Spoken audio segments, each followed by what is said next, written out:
Let's talk about the first time you guys met. Well, go ahead. You probably remember better than I do. The first time I actually met Joe Santiago was probably in 1972. I was going to Essex Catholic, and I was on a program working at the precinct.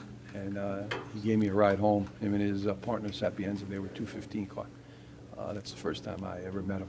He gave you a ride home, so you're just a kid working there, and all of a sudden this cop gives you a ride home. 1972, I was only about 10. No, I was about 12 years old, 13 years old. Really? That's the first time you guys met? That's First a great time. story. I forgot that. He told me about You that. don't remember that. What do you remember? Well, I remember him telling me about that. I gave him a ride. And I talked to him about the job. He was sitting in the back of the car. He would come into my office, and just about every day. And he would sit there, and we'd just go through when I was doing my daily work, he would sit in there, and we'd just have conversations. We'd go to lunch, and we became friendly. At that time, we socialized. We went out to dinner. We used to go out. He had a house down the shore. I used to go down there with him. His real love was he wanted to be a Newark cop. So did you talk him into joining the force or help him get on? I didn't have to talk him into anything. I mean, this is something that he wanted. Funny story is that when he took the test, he wanted to come on, so I took him to lunch, and that's when I introduced him to Mondo Fontour. Charlie Knox was the director at the time, and we convinced the mayor that he needed to hire some other people. At that point, Anthony was one of them.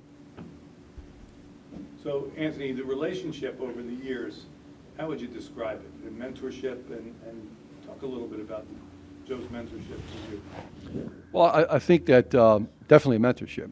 It was something that I was intrigued by his current position when I first met him, and his work ethic.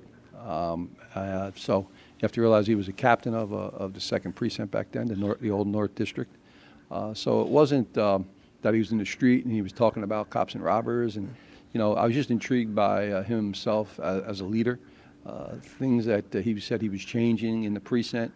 I was in business, so we would talk about things that maybe I can implement in my business. So that was, and it was just that we hit it off. And I had told him that I was on a list to become a police officer, and we just remained friendly.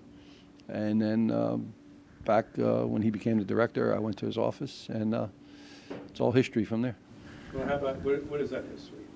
Just quick. Well, the history is 1996, as Joe spoke about today, that it wasn't the flavor of the day that had changed. It was the status quo. Leave it the way it is. That's the way it was in the Newark Police Department. And it was, it's not broken, don't fix it. There's no room for improvement. And I never had that outlook. And talking to Joe, that's why I think I had a smooth transition working with him, because that's the concept he had also. So, we began working, and, it was a lot of the indicators. Crime was an indicator, citizen complaints were an indicator, drug calls were an indicator. And I learned things from him, like everything we did, there was a measurement, and we have to measure our results. The old way is just go out and get an arrest. Anybody can get an arrest, like shooting fish in a barrel, but are they arrested in the right locations? Can we see crime going down? Do we have less victims? So we both shared, we shared that together. And I think our biggest asset was our personalities, believe it or not, are different, totally different. And I think that was big. I think that I complimented, he complimented my weaknesses, I complimented his weaknesses, and we capitalized on strengths. And that's where, I was able to work with him. I never believed to be the chief or the director. I just wanted to be a police officer in a radio car in uniform for 25 years. Joe, talk about those differences in strengths and weaknesses. Well, I think the funny thing is probably maybe, people don't say maybe the conventional wisdom is that, he very much mirrored me, or we were always in total agreement about how we saw it or what we thought needed to be done. Funny thing is that, and I'm jumping ahead here, but I make him the chief of police. One of the first things he come to my office is, "What do you want done?" I said, "You're the chief. You do it. It's your job to do." And while I was a director, he was one of the few people that would challenge me. And I think maybe some of the people that were here before used to hear. We did have very loud discussions sometimes in our office.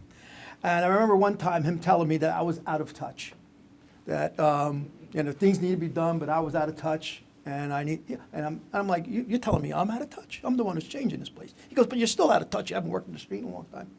And I think one of the things is that we discussed it. He was younger. I think it was important that when I made him the chief, that he was of essentially the generation that we were going to rely on to make the change. We talked about it earlier. He ran CompStat. So a lot of people believe that, well, you're taking a risk. You're taking a guy that's 40 years old as a lieutenant, and you're going to make him the chief of police. You're jumping over all these other people who've been around a long time. The truth of the matter is, Anthony was the CompStat facilitator for a few years before that, and took a risk, career-wise, by being a lieutenant and challenging captains and deputy chiefs at a weekly CompStat. Some people probably had long memories, and we're hoping that, if things turned out differently, they would have an opportunity to explain to Anthony how wrong he was by joining on to this. So, when I made him the director, when I made him the chief, I don't think there was one person that said, oh my God, you're making a lieutenant the chief. I think it was pretty well understood in the agency that he had the leadership skills, he had the knowledge to be able to do it. We were compatible in the sense that of our overall philosophy about trying to get things done, accelerating technology and training to make the department better and different. But he had his own way of looking at it. And when I made him the chief, one of the things that I had to acknowledge is that in a lot of respects, I had to let things go. Prior to him becoming the chief, as a director, I was pretty well in control of the operations and the policies of the agency. And by having my choice as the chief, I was able to let go of that role and actually be able to do my job, which was to find the money, find the resources, and do his other things. While he was the engineer who was driving the train. So, last question for both of you. Anthony, what does it mean to you to be able to, cement Joe's legacy in this room? Well, I think that when any leader or any employee does a job and should have a legacy, should leave, you could have all the plaques in the world, they get lost. I think that, once you leave a profession that you put your trademark on, there should be something there that should remind everyone that's following you that you were part of that and you were the reason why we do business this way. And that was my reason why I proposed this with the chief to the mayor. Joe, same question for you. Again, I was surprised pleasantly that Anthony, when he called me up, that he was going to do this. And I talked about earlier, I came from humble beginnings. I was a police cadet. I was a 17-year-old kid who wanted to be a police officer in a career that took me places that I had never even dreamed that I could achieve. I recognize that it takes an Anthony Ambrose to be able to acknowledge Huber before me and me by cementing legacies, by putting our name somewhere. Just think of it, could have been someone else. They could have named the bathroom in the cell block after me. I don't know. But it means I heard I'm going there. You got to make sure who the next director is then, right? When I look at that now, kind of tells me you did okay, and I think I'm grateful for it, and I think sends a message to my family that whatever sacrifices that we made in order to do the job, and I think Anthony's still making those sacrifices, the late night calls, not being able to sleep all the time, to know that you live by tomorrow's headlines. It wasn't what you did yesterday, it's what you're doing today that counts. And that somewhere along the line that it's recognized and hopefully remembered. And I think that's why it means so much to me.